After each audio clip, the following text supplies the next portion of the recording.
So one of those models, not to confuse with the other ones, but you know from high school science that the axis of the Earth is tilted 23.5 degrees, right? Something like that. Maybe they got another number these days, but that was when I was in school. So as the Earth is spinning,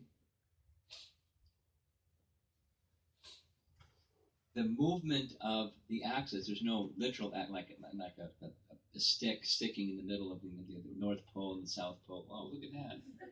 It's just the axis on which it's spinning. But if you were to make a diagram of the as the Earth is turning, it tilts a little bit, and it's going to have a shape where towards the Earth planet it's narrower, and the further up you go, it's wider. Like a top. A top is spinning, spinning, spinning. But it moves like this, right? As it's spinning. It makes a little, you just keep mapping that out, and it's wider at the top and narrow at the bottom. You with me? That's Mount Sumeru. That's one of the models. But it's not just a figurative speech. There's another model in the vertical direction where it's a mountain. So as he shows in this video, the depiction of Mount Sumeru is literally a golden mountain, where there has residences of Lord Brahma and other prominent demigods residing at the top of it. And that's right in the middle of Ilavadavarsha. Stuck right in the middle. Ilavadavarsha refers to It's a place. It's a place that has mountains, and on top of those mountains there's trees. I haven't gotten into it enough to answer the next 10 questions that you like to ask. So I can't. But I could give you, some literature that you could read, and Antariksha's email address, and maybe he'll respond to you and answer those 10 questions. What is this Ilavadavarsha? Sadaputa's writings, he covers it. But then he covers it as I just described. There's 4 different models, and depending upon which model can mean something different. Okay. You had something? Yeah. So we have seen that darkness is there outside of the universe. Yes. So what is the limit of universe and who is managing it? Okay. Here's my understanding, which, probably is wrong, or quite possibly is wrong, but my understanding is this. As far as the eye can see, there are planets beyond what the eye can see. Hubble telescopes mounted onto spaceships can go out there and see them. But as far as you and I and people of Vedic times could see with the eye, that's as far as you could see. And beyond that, you can't see. That's my understanding of what's on the other side. The human eye without telescope and other technology can't see. It doesn't say there's nothing out there. That's my understanding of what that means and what's on the other side. So as he said, the light of the sun and other luminaries carry that far. And that's how you can see the reflection on other bodies that are further away. Or up to a certain distance, and then beyond that you can't see with the eye. With other means you can. That's part of the universe. There is something outside. Oh yeah. Oh yeah.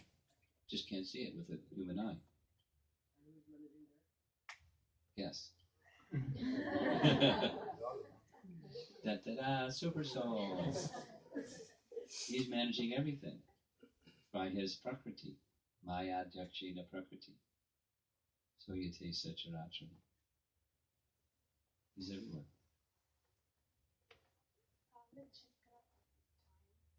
Yes. Yes.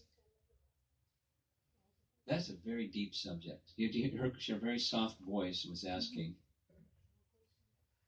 In the video it mentioned Kala chakra. Chakra means circle, and kala means time, the wheel of time. So could you say something more about the wheel of time?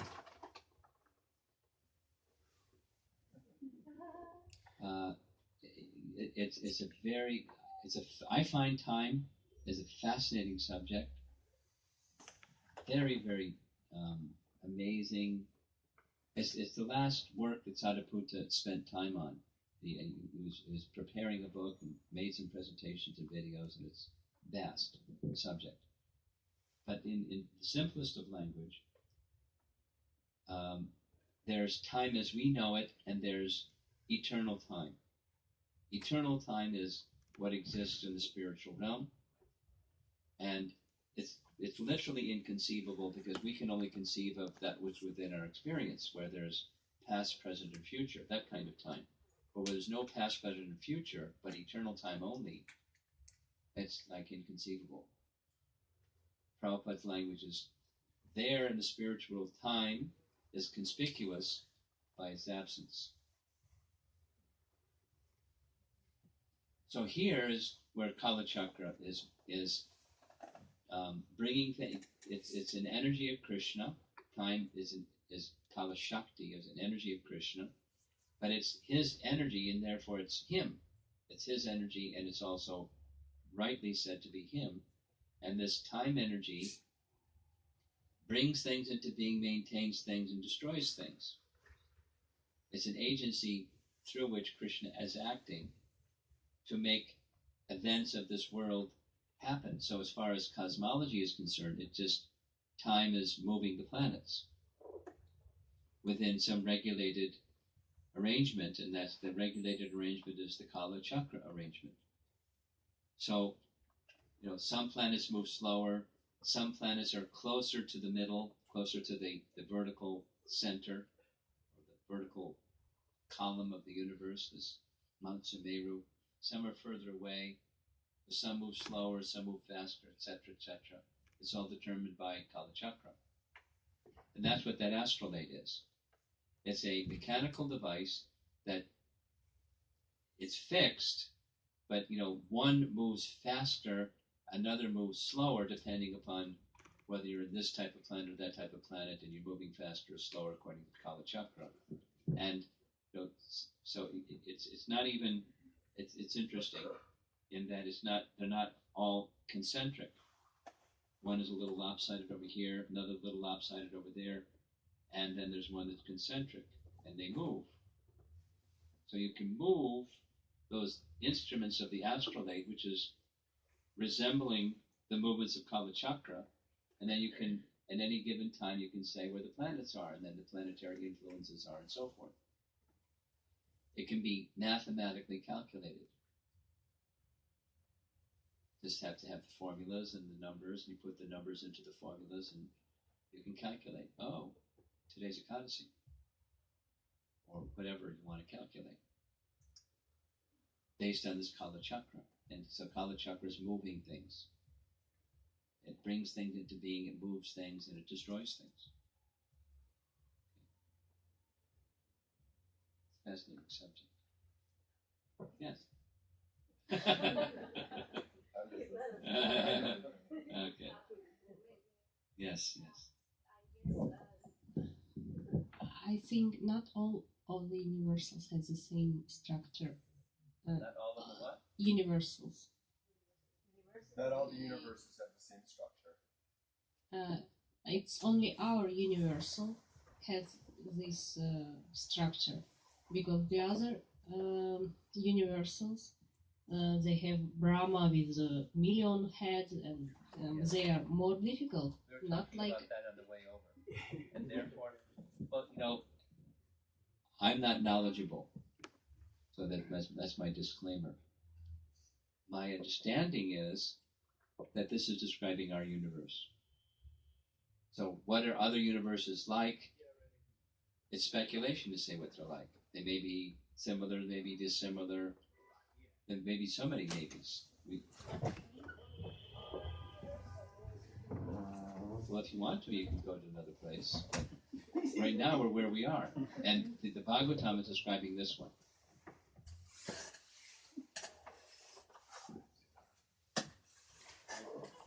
Yes. So, if I understood correctly, as per that video, so it's saying that the Earth is flat. No, it's not saying that. Not saying that. There's a planetary region, upper, middle, and lower. In our planetary region, there are various planets that are moving basically in the same plane, vertical plane. It's like you slice an orange, you're right in the middle. And we're in that middle region.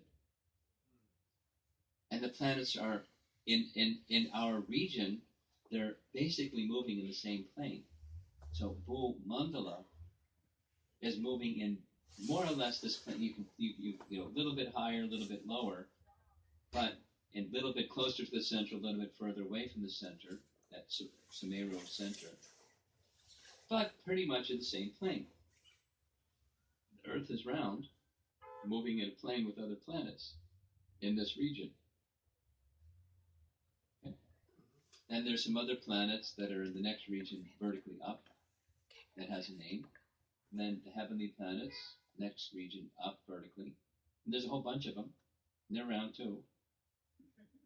And they're vertical. And then there's regions above them.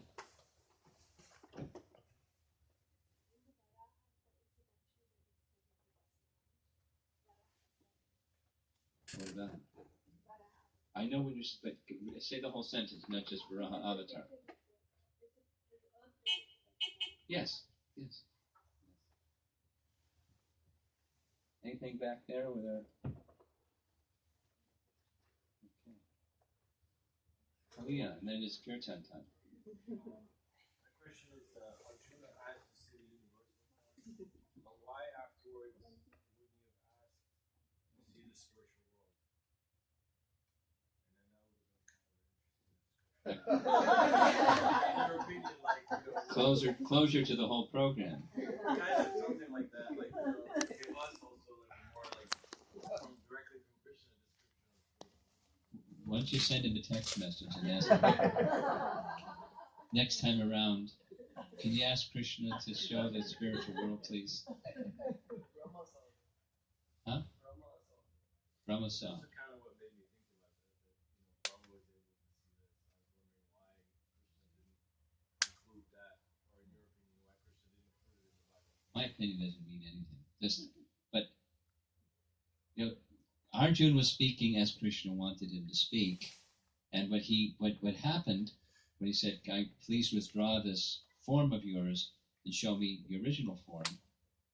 And so, before Krishna showed his original form, he showed a forearm form. Then his original form, indicating the forearm form has as its basis Krishna's original form. So there was a purpose in that sequence.